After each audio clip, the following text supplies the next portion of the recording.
Now, at the same time people were seeing the Mothman, people who'd seen the Mothman were visited by the Men in Black. And again, contrary to the image that most people have of the Men in Black, most of the witnesses said they saw these, again, skinny, pale guys in badly fitting suits.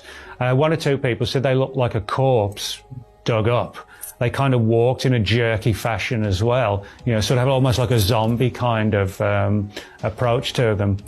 And again, people talked about seeing these strange Men in Black literally kind of manifest in their bedrooms and warn them telepathically, you won't talk about this. And John Keel and Gray Barker were two researchers who wrote books on the Mothman and the Men in Black mystery.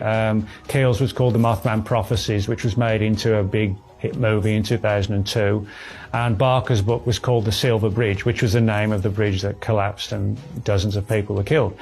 So that sort of opened the door to the angle of the Men in Black being tied to not just UFOs, but weird creatures and prophecies and, you know, tragedies and disaster and death.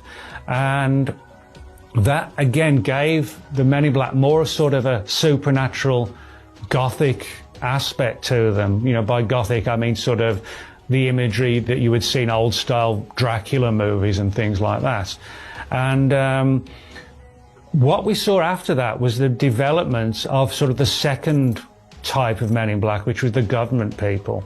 Now, one of the things you have to remember is that regardless of whether you're working in governments or not, back in the 50s and 60s, most of the guys in America, the fashion then was suits and fedora hats. You know, all the guys wore those kind of hats and suits.